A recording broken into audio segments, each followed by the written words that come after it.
नमस्कार, मैं रचना शर्मा चढ़ती कला डैम टीवी देख रहे सभी दर्शकों का स्वागत करती हूं। आप देख रहे हैं हरियाणा के विशेष समाचार।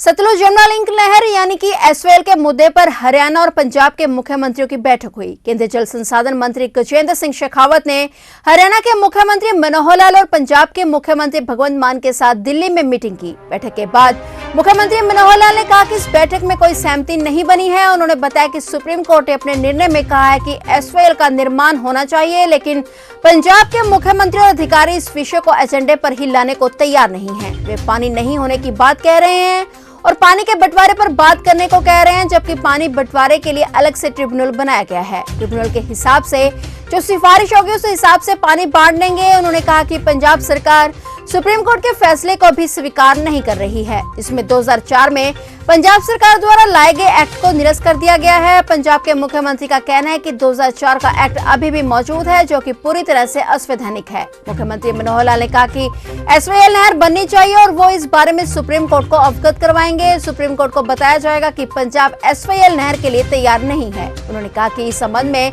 सुप्रीम कोर्ट जो निर्णय देगा वह हमें स्वीकार होगा। वहीं सीएम ने स्पष्ट किया कि एसवाईएल हरियाणा वासियों का हक है और उन्हें पूरी आशा है कि उन्हें उनका यह हक अवश्य मिलेगा। उन्होंने कहा कि हरियाणा के लिए एसवाईएल का पानी अत्यंत आवश्यक है। अब इस मामले में एक टाइमलाइन तय होना जरूरी है ताकि प्रदेश के किसानों को पानी की उपलब्धता सुनिश्चित हो सके। सर्वविदित है कि सर्वोच्च न्यायालय के 2 फैसलों के बावजूद पंजाब ने एसवाईएल का निर्माण कार्य पूरा नहीं किया है। सर्वोच्च न्यायालय के फैसलों को लागू करने की बजाय पंजाब ने वर्ष 2004 में समझौते निरस्तीकरण अधिनियम बनाकर इनके क्रियान्वयन में रोड़ा अटकाने का प्रयास किया। पंजाब पुनर्गठन अधिनियम 1966 के प्रावधान के अंतर्गत भारत सरकार के आदेशानुसार दिनांक 24/3/1976 के अनुसार हरियाणा को रावी ब्यास के फालतू पानी में से 3.5 MAF जल का आवंटन किया गया था और एसवाईएल कैनाल का निर्माण कार्य पूरा न होने की वजह से हरियाणा केवल 1.62 MAF पानी का इस्तेमाल कर रहा है। पंजाब अपने क्षेत्र में एसवाईएल कैनाल का निर्माण कार्य पूरा न करके हरियाणा के हिस्से के लगभग 1.9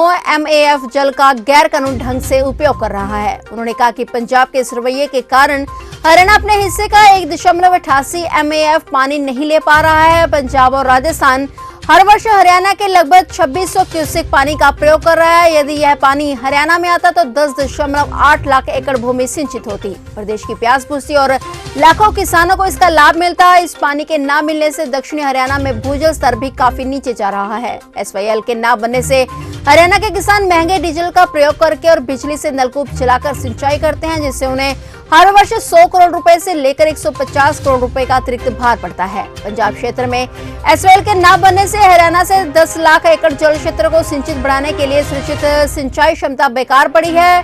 हरियाणा को हर वर्ष 42 लाख टन खाद्यान्नों की भी हानि उठानी पड़ती है। सीएम बोले कि यदि 1981 के समझौते के अनुसार 1983 में एसवाईएल बन जाती तो हरियाणा 130 लाख टन अतिरिक्त खाद्यान्नों व दूसरे अनाजों का उत्पादन करता। 15,000 प्रति टन की दर से इस कृषि पैदावार के कुल मूल्य 19,500 करोड़ रुपए बनता है। बता दें कि इससे पहले भी दोनों मुख्यमंत्रियों ने एसवाईएल के मामले को लेकर आपस में बातचीत की थी, परंतु उस बातचीत का भी कोई नतीजा नहीं निकल सका था। पहली बैठक में भी पंजाब के मुख्यमंत्री भगवंत मान ने राज्य का कठोर स्टैंड लेते हुए हरियाणा को साफ कह दिया था कि पंजाब के पास अतिरिक्त पानी नहीं है, इसलिए हरियाणा को और पानी देने का सवाल ही पैदा नहीं होता। दरअसल एसवाईएल के मामले को लेकर जनवरी महीने में सुप्रीम कोर्ट में सुनवाई होनी है, इसलिए सुप्रीम कोर्ट ने दोनों राज्यों को कहा था कि वे आपसी सहमति से इस मामले को हल करें। क्योंकि पहली बैठक में कोई नतीजा नहीं निकला था, इसलिए दूसरी बैठक में केंद्रीय मंत्री की मौजूदगी में भी इस मामले पर कोई सहमति नहीं बनी।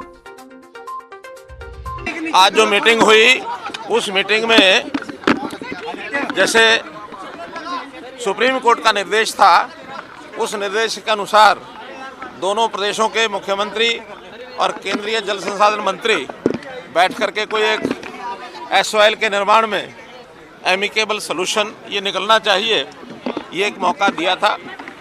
इस क्रम में आज तीसरी मीटिंग थी। तीनों मीटिंग में अभी तक उसका कोई भी एमिकल सलूशन की तरफ हम नहीं बढ़ पाए हैं, क्योंकि सुप्रीम कोर्ट ने जो डिक्री दी है वो डिक्री ये दी है कि एसवाईएल का निर्माण होना चाहिए। उस निर्माण के लिए कोई एमिकेबल सलूशन निकालें, कैसे बनाया जा सकता है। लेकिन हमारे काउंटर पार्ट पंजाब के चीफ मिनिस्टर, उनके जो सारे अधिकारियों की टीम, वो इस विषय को अभी इस एजेंडे पर ही लाने के लिए तैयार नहीं हैं। उन्होंने कहा कि हमारे पास पानी नहीं है, पानी के बंटवारे पर बात करें, जबकि पानी का बंटवारा ये एक अलग से ट्रिब्यूनल जो बना हुआ है, ये काम उस ट्रिब्यूनल का है। वो पानी का बंटवारा जैसा भी ट्रिब्यूनल की सिफारिश होगी हम उस हिसाब से बांट लेंगे। लेकिन पहला विषय है कि एसवाइल बननी चाहिए, तो एसवाइल बननी चाहिए। इस विषय पर उन्होंने यहाँ तक कह दिया कि हमने तो जो एक्ट बनाया था 2004 में, जिसको वास्तव में सुप्रीम कोर्ट भी उसको निरस्त कर चुका है राष्ट्रपति जी के राय के हिसाब से, लेकिन इसको भी वो मानने के लिए तैयार नहीं है। उन्होंने यहाँ तक कहा है कि हम सुप्रीम कोर्ट के उस वर्डिक्ट को भी मानते नहीं हैं, और ये जो हमारा एक्ट है 2004 का, वो अभी एग्जिस्ट करता है। ये एक सीमा को तोड़ करके कही गई बात है, ये भी उचित नहीं है। सुप्रीम कोर्ट को हम अवगत कराएंगे कि इस विषय को इस सीमा तक वो सोचते हैं, जो बिल्कुल असंवैधानिक है, गलत है। हमारी अभी भी वही बात है कि एसवाइल नहर बननी चाहिए। सुप्रीम कोर्ट के सामने हमारी ओर से यही बताया जाएगा कि पंजाब उसके लिए तैयार नहीं है, और पंजाब नहीं है तो अल्टीमेटली सुप्रीम कोर्ट उसमें जो निर्णय देंगे वो हमको स्वीकार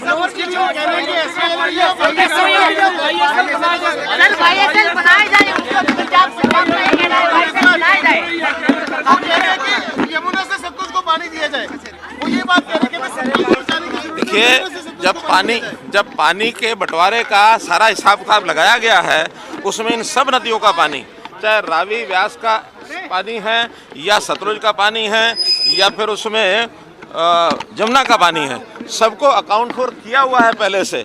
और जो प्री पार्टीशन जो पानी इस पंजाब के हिस्से को मिलता था वो भी अकाउंट फॉर है। इसलिए उस रेशो में जो पानी बांटा गया है उसमें यमुना के पानी को अकाउंट फॉर पहले से किया हुआ है। इसलिए अलग से यमुना छोड़ा हुआ नहीं है, यमुना भी है, सतलुज भी है, रावी व्यास का भी सर्वस्व पानी है। पार्टीशन से समय का जो पहले पानी उनको मिलता था वो भी उसके अंदर काउंट किया हुआ है। कोई भी एक बूंद पानी उसमें छोड़ा गया नहीं है। सरकार की तरफ से पंजाब कहती है कि जब बंटवारा हुआ तो हालात और थे, लेकिन आज पंजाब के बहुत से जो एरिया है वो डार्क जोन में चले गए, तो आज हालात कुछ और हैं। स्थिति पंजाब की जैसी है, हरियाणा की भी उससे कोई अच्छी नहीं है। हरियाणा का भी डार्क जोन चला गया है। पानी को बचाने का दायित्व ये सभी स्टेट्स का है, लेकिन आज विषय पानी के बंटवारे का नहीं है, आज विषय एसवाइल नहर को बनाने का है। अगर नहर बनती है तो पानी तो प्रो रेटा जो भी नया ट्रिब्यूनल बना है जो निर्णय देंगे उसके हिसाब से लेंगे, उसमें कहीं कोई झगड़ा नहीं है। लेकिन अगर एसवाइल नहर बनेगी नहीं, पानी कल को हो सकता है हमारे यहाँ ज़्यादा है, हमको उनको देना पड़ेगा, उनके पास ज़्यादा है, हमको लेना पड़ेगा। बरसात के दिनों में तो दोनों प्रदेशों में पानी ज़्यादा होता है। इसलिए एसवाइल चैनल एक बनना, ये सुप्रीम कोर्ट की डिक्री मिल चुकी है, वो ज़रूरी है। पानी के बंटवारे का विषय उसमें है ही नहीं। देश में बागवानी फसलों का चलन बढ़ता जा रहा है। किसानों ने पारंपरिक फसलों की बजाय सब्जी, फल, औषधि, फूल जैसी बागवानी फसलों की तरफ रुख किया है। हालांकि पारंपरिक खेती बंद नहीं हुई है, लेकिन अब मेन फोकस बागवानी फसलों पर ही है। इस खेती में ज्यादा लागत नहीं आती है और फसल भी कम समय में ही तैयार हो जाती है। बाजार में हमेशा सब्जी फसलों की डिमांड रहती है, इसलिए मार्केटिंग की भी चिंता नहीं रहती। इन दिनों बागवानी विभाग भी सब्जियां उगाने के लिए किसानों को भरपूर सहयोग दे रहा है। देश में राष्ट्रीय बागवानी मिशन चलाया जा रहा है, जिसमें सब्जियों की खेती के लिए आर्थिक मदद और ट्रेनिंग का प्रावधान किया गया है। इसी कड़ी में अब हरियाणा सरकार भी किसानों को उन्नत विधियों से सब्जी उगाने के लिए आर्थिक मदद दे रही है। इसके लिए राज्य सरकार ने किसानों से आवेदन भी मांगे हैं। सब्जियों की खेती के लिए हरियाणा सरकार की विशेष अनुदान योजना का लाभ सिर्फ हरियाणा राज्य में खेती करने वाले किसानों को ही दिया जाएगा। इस योजना के तहत बांस, लोहे के एंगल की staking, plastic mulching, plastic tunnel या माइक्रो इरिगेशन के जरिए सब्जियां उगाने वाले किसान ही लाभान्वित होंगे। यदि आप भी इस स्कीम का लाभ उठाना चाहते हैं तो सब्जियों की पारंपरिक खेती के बजाय उन्नत तरीके अपना सकते हैं। इन सब का बड़ा फायदा यह भी है कि लोहे या बांस के एंगल की स्टेकिंग के सब्जियों और बेहतर उत्पादन और निगरानी में आसानी रहती है।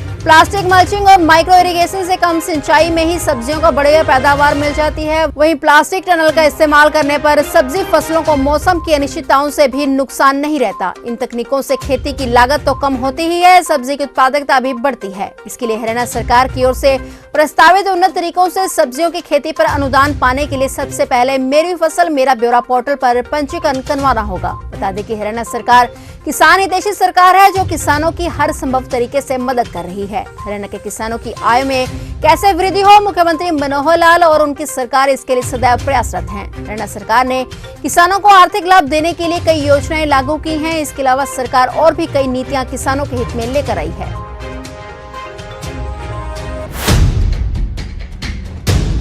तो ये थे हरियाणा के विशेष समाचार और नए समाचारों के साथ फिर से हाजिर होंगे। तब तक के लिए देखते रहिए चढ़ती कला टाइम टीवी और मुझे दीजिए इजाजत। धन्यवाद।